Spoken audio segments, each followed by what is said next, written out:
la persistencia del crimen organizado y el narcotráfico lo que requiere es una relación con los negocios legales. Ya, ¿por qué te lo planteo? Y te lo planteo desde esta lógica de la cultura Netflix. Es que lo que pareciera es que existen grupos de narcotráfico que están por fuera del Estado. Pero en el caso chileno, y lo conversábamos en el capítulo sobre los vínculos de la derecha con el narcotráfico, a propósito de los dichos de la candidata presidencial Evelyn Matei, lo que ponen en el centro es que acá fue al revés, o sea, fue la dictadura de Pinochet la que utilizó el crimen organizado, el narcotráfico, la venta de armas, la producción, ¿cómo se llama?, de armas químicas, etcétera, y su comercialización como una forma de financiamiento y de poder sostener estas estructuras de seguridad, ¿verdad? Estuvimos conversando latamente sobre eso. Y después lo que ocurre en los 90 es que, y toda esta presión de los pinocheques y de que los militares, digamos, los militares nunca entregan realmente el poder. Y por eso podemos hablar de un Estado fallido, digamos, en donde hay una institucionalidad que no está subordinada al poder civil, que no es transparente. Y esto del juez Poblete no es casualidad.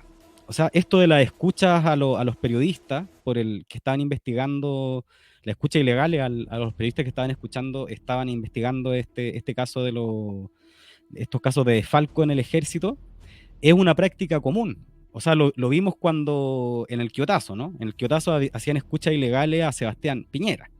Entonces, acá hay sectores que operan en la ilegalidad, utilizando recursos del Estado, recursos de inteligencia, recursos armamentísticos, y lo utilizan para cometer ilícitos.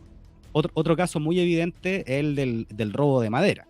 Entonces acá nos ponen los pulpos verdes, el tren de Aragua, pura chaya, pero donde en verdad hay que observar y donde hay que buscar el problema es en instituciones militares castrenses que lo que hacen es funcionar con un nivel de autonomía en donde están incubados y pueden seguir operando estas bandas delictuales.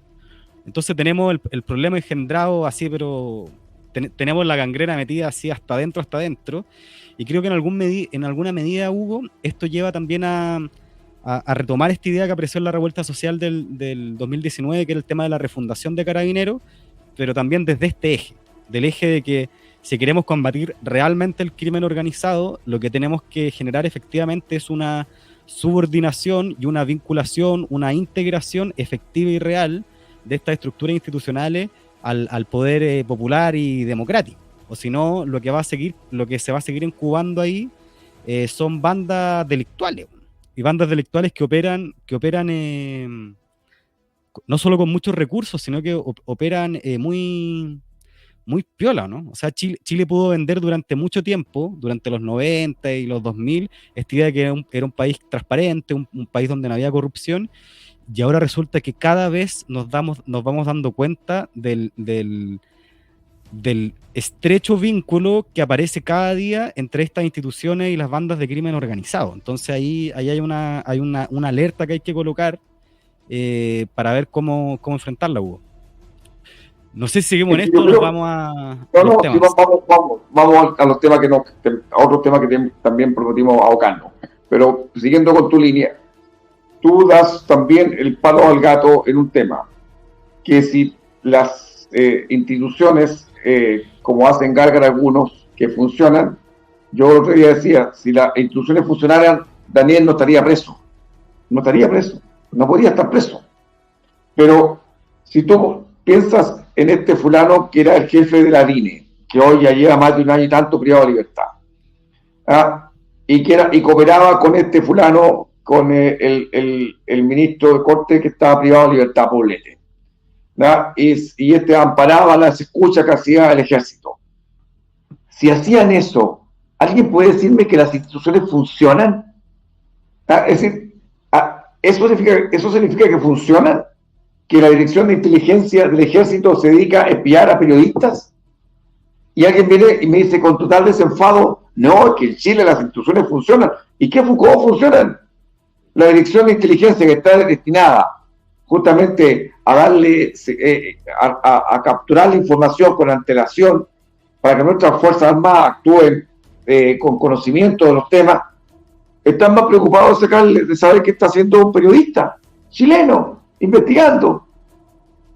Y después me dice con total desenfado, no, en Chile las instituciones funcionan. Oye, no, vaya con ese cuento a otro lado, no, si se no. Eso no es cierto. ¿Ah? Y yo quiero poner un ejemplo atingente al caso de Huawei, de Daniel, que yo lo expongo en todas partes, pareciera que como no, ese argumento no se escuchó en su momento, pareciera que es un argumento pueril, un argumento sin fundamentación.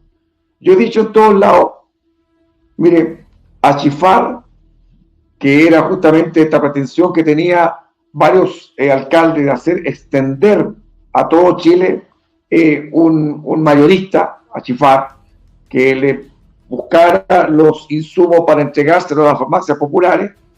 Claro, y esa Achifar quiso funcionar en todo su esplendor en los tiempos de pandemia para proporcionarle a todas las farmacias populares los insumos necesarios. Claro, compraban a un precio altísimo, después el mercado reguló, bajó, y bueno, se quedaron atorados con todo. Eso fue lo que ocurrió.